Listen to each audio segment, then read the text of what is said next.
নাটোরে একটি শক্তিশালী নেতৃত্ব হয়তো আমরা পেতে যাচ্ছি, যারা নাটোরের মানুষের পক্ষে থাকবে, চাঁদাবাজ এবং সন্ত্রাসকে এই নাটোরের মাটি থেকে চিরতরে নির্মূল করবে। আপনারা জানেন এই নাটোরে জুলাই গণঅভ্যুত্থানের ৮ জন শহীদ রয়েছেন, তাদের মধ্যে ৫ জন শহীদকে এই নাটোরেই মৃত্যুবরণ করতে হয়েছিল।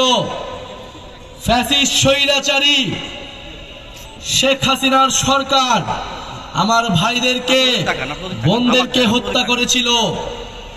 নাটোরের মানুষ গণঅভ্যুত্থানে যেভাবে লড়াই করেছিল বুক চিতিয়ে, নাটোরের ছাত্ররা, নাটোরের জনতা, নাটোরের শিক্ষক সমাজ সবাই রাজপথে নেমেছিল। সকলের ঐক্যবদ্ধ প্রচেষ্টার মাধ্যমে আমরা ফ্যাসিবাদকে হটাতে সক্ষম হয়েছিলাম। বন্ধুগণ, 2024-এর গণঅভ্যুত্থানে যেভাবে আমরা স্বৈরাচার ফ্যাসিবাদের পতন ঘটিয়েছিলাম, আমাদের এবারের লড়াই, এবারের যাত্রা দেশ গঠনের জন্য। কারণ আমরা স্পষ্টভাবেই বলেছি যে ফ্যাসিবাদী সরকারের পতন হলেই হবে না, দেশ সংস্কারের মাধ্যমে নতুন করে এই বাংলাদেশকে গঠন করতে হবে। এমন একটি বাংলাদেশ গঠন করতে হবে যেখানে গণতন্ত্র থাকবে, যেখানে সমতা থাকবে, যেখানে ইনসাফ থাকবে। একটি দুর্নীতিমুক্ত বৈষম্যহীন বাংলাদেশ গড়া এই তরুণ প্রজন্মের, এই গণঅভ্যুত্থানের ছাত্র জনতার আকাঙ্ক্ষা। কিন্তু 5ই আগস্টের পর থেকে সেই আকাঙ্ক্ষা থেকে নানা পক্ষ সরে গিয়েছে। আমরা আজকেও শুনতে পেয়েছি আমাদের নাটোরের এই কর্মসূচিতে ন্যাক্কারজনকভাবে বাধা দেওয়ার চেষ্টা করা হয়েছে, আমাদের ব্যানার ছিঁড়ে ফেলা হয়েছে। হুঁশিয়ারি দিতে চাই, মাত্র 1 বছর আগের ঘটনা। এই ব্যানার ছিঁড়ে কর্মসূচিতে বাধা দিয়ে যারা ক্ষমতায় দীর্ঘায়িত হইতে চেয়েছিল, তারা আজকে বাংলাদেশে তাদের ঠাঁই হয় না। যদি এখনো শিক্ষা না নেই, যদি এখনো আমরা সেই স্বৈরাচারী ফ্যাসিবাদী সরকারের পতন থেকে শিক্ষা না নেই, তবে তাদের পরিণতিও সেই দিকেই যাবে। প্রিয় বন্ধুগণ, আমরা জানি নাটোরে কোনো ভালো শিক্ষা প্রতিষ্ঠান নেই, উচ্চ শিক্ষার কোনো প্রতিষ্ঠান নেই, আমাদের এখানে গ্যাসের সংকট রয়েছে। আমরা এত উন্নয়নের গল্প শুনেছি, কিন্তু আজকে নাটোরে আমরা দেখি এত ধরনের অবহেলা এবং বৈষম্য। জাতীয় নাগরিক পার্টি আপনাদেরকে কোনো মিথ্যা আশ্বাস দিতে এখানে আসেনি। জাতীয় নাগরিক পার্টি এখানে এসেছে যেই তরুণদের, যেই ছাত্র জনতার আহ্বানে আপনারা গণঅভ্যুত্থানে অংশ নিয়েছিলেন, সেই ছাত্র তরুণরা একটি নতুন রাজনৈতিক দল গঠন করেছে। সেই তরুণরা এখন দেশ গঠন করতে চায়। আপনারা সেই তরুণদেরকে সহায়তা করুন, সেই ছাত্র জনতার পাশে এসে দাঁড়ান।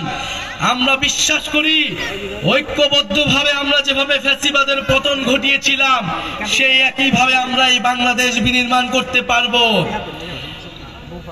প্রিয় বন্ধুগণ, আমরা বলছি দেশের মৌলিক সংস্কার প্রয়োজন।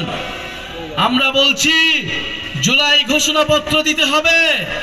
আমরা বলছি গণঅভ্যুত্থানের সাংবিধানিক স্বীকৃতি দিতে হবে।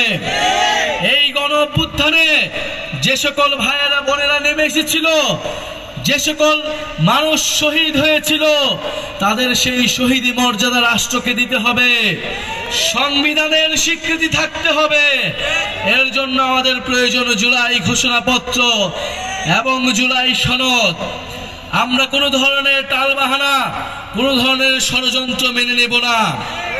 প্রিয় নাটোরবাসী, আজকে যারা আপনারা অক্লান্ত পরিশ্রমের মাধ্যমে আজকের এই কর্মসূচিকে সফল করেছেন, সকল বাধা বিপত্তিকে তোয়াক্কা না করে মাঠে থেকেছেন, সেই নাটোর জেলার সকল স্তরের জাতীয় নাগরিক পার্টির নেতা কর্মীদের আন্তরিক ধন্যবাদ জানাচ্ছি।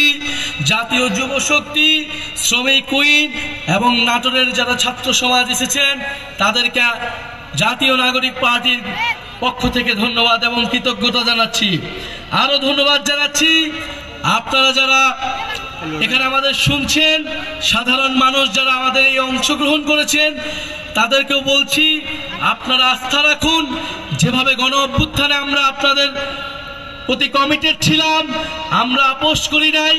ইনশাল্লাহ দেশ গঠনের এই যাত্রাতে আমরা আপোষ করব না। আপনাদের অধিকারের জন্য আমরা সব সময় রাজপথে থাকব। যারা নাটোরের দায়িত্ব নিয়েছেন তাদের প্রতি আন্তরিক ধন্যবাদ এবং কৃতজ্ঞতা, যে নাটোরে একটি শক্তিশালী নেতৃত্ব হয়তো আমরা পেতে যাচ্ছি, যারা নাটোরের মানুষের পক্ষে থাকবে, চাঁদাবাজ এবং সন্ত্রাসকে এই নাটোরের মাটি থেকে চিরতরে নির্মূল করবে। প্রিয় বন্ধুগণ, আমরা দেশ গড়তে জুলাই পদযাত্রায় 64টি জেলায় যাচ্ছি। সকল মানুষের কথা শুনছি, মানুষকে আমাদের কথা শোনাচ্ছি। আমরা হয়তো আজকে খুব অল্প সময়ের জন্য আপনাদের কাছে এসেছিলাম, তাই আপনাদের কথা হয়তো আমরা সম্পূর্ণভাবে শুনতে পারিনি। যারা নাটোরের দায়িত্ব রয়েছেন তারা আপনাদের কথা শুনবেন এবং ইনশাল্লাহ আমরা ৩রা আগস্ট শহীদ মিনারে যে ইশতেহার ঘোষণা করব, সেখানে আপনার আমার সকলের অর্থনৈতিক, সামাজিক, সাংস্কৃতিক মুক্তির কথা থাকবে, নতুন বাংলাদেশ পুনর্গঠনের রূপরেখা থাকবে। ওয়ালটন এখন দেশের সীমানা পেরিয়ে পৌঁছে গিয়েছে 50টিরও বেশি দেশে। ওয়ালটন, ঘরে ঘরে, বিশ্বজুড়ে।